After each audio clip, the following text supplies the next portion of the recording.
Hello everyone and welcome back into my kitchen.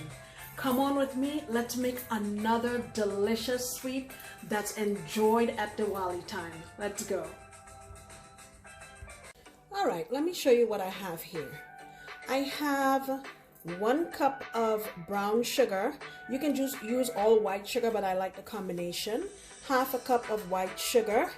I got a little piece of nutmeg, 10 cardamom pods, 1 small stick of cinnamon. I got 3 cloves and a good knob of ginger. It's probably about the size of my thumb.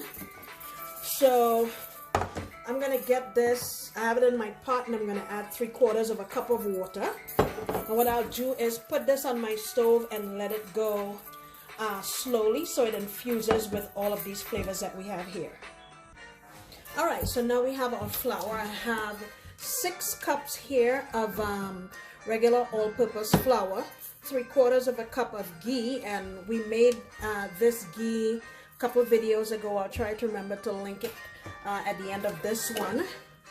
Also gonna add some cardamom, ground cardamom or elaichi. I'm gonna add 1.5 tablespoons. I love the flavor of this. I'm also going to add some nutmeg. I'm going to call that about 1 teaspoon.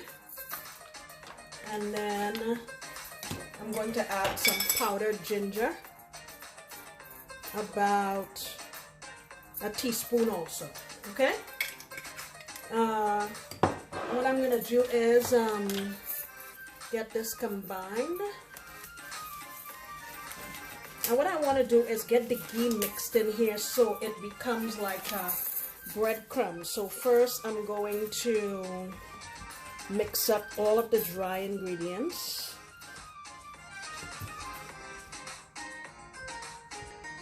Alright, I have it all mixed up here like breadcrumbs. And I have some sweetened condensed milk here. I'm going to add in 1/2 cup. And then I have 1 can of evaporated milk here. This is what I'm going to use to bring this together.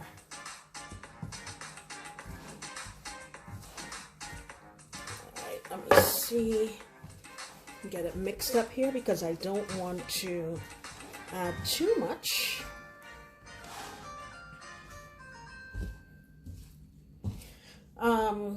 The reason I don't want to say specifically the whole can is because, like I always say, when you're working with flour, you just kind of don't know until you're actually doing it, because every batch of flour differs. Okay, looks like I am going to use the whole can. Now when you're mixing yours, if you need to add a little more or add regular milk or even water, that's fine too. Alright, let me get this combined and I'll come right back.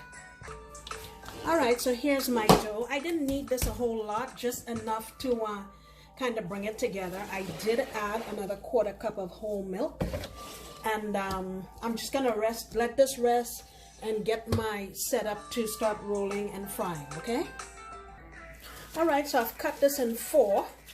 You can cut it into as big or as small as you want. And I'm going to cover these with just a damp paper towel or cloth so it doesn't dry out. And let me get that rolled out. Okay, so I have it here on a floured board. You don't have to really care too much about the shape per se. And I say that because we're going to cut them up. And we're going to get rid of the edges that look rough. I mean, you can even mend this back this way. You can have more surface area to work with. All right. Let me get Ellie out of the way. She keeps getting in my way.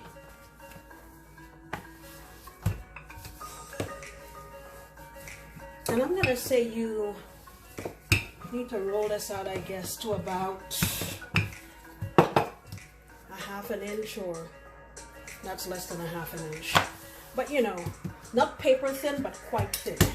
And then you just clean it up.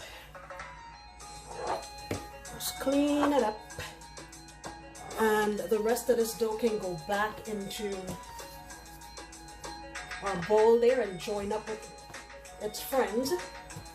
And I like to cut mine kind of narrow.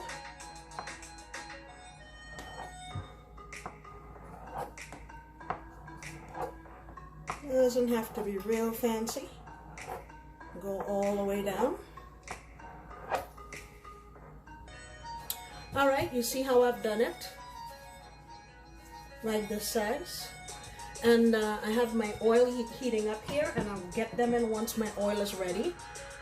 If you want to know if your oil is ready, you just take not a toothpick, what do you call that? A chopstick or a wooden skewer, and stick it in the oil, and if it bubbles, you know it's ready.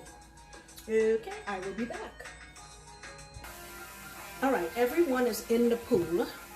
And you just want to move it around a little bit just to make sure nothing is stuck together. And this is the one part that I cannot stress enough. Don't rush this part. Because if you rush it and outside gets really brown really quick and you take it out, then it's not going to be crunchy.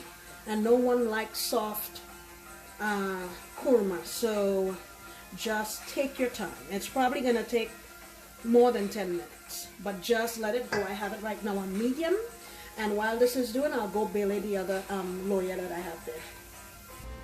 All right, so my first batch is out, and this is what you're looking for.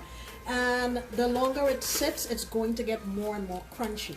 So I'm going to finish the other batches, and then we'll come back and mix it up in our syrup, or pag as it's called, and we'll be all done.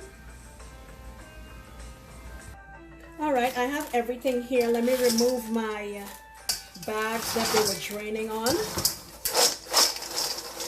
Okay, and remember our liquid, our syrup or pag that we had done before. What you're looking for is the corners here to be white, and this coating the back of your spoon. You see that? You see that? That's what you're looking for. And then simply you just pour it over your kurma. I'm going to leave a little bit here because I still have some frying. And you just take your spoon and keep mixing it. And what's going to happen is eventually the sugar will crystallize and coat every single one of these. Which is probably not the best spoon. Let's see. Let's take this one.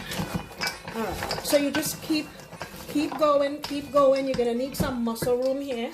I mean some muscle power. Just keep mixing, and eventually it's going to start crystallizing.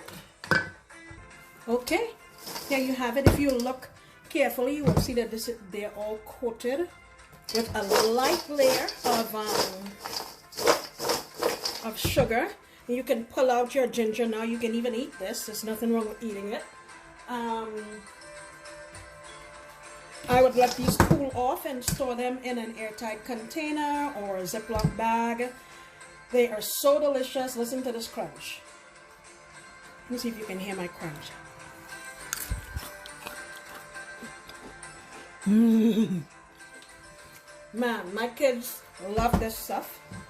I'm about to pack it up and go bring it down to them now. Thank you so much for stopping by. I sincerely appreciate you, and I hope you give this thing a try because it's so delicious. See you next time.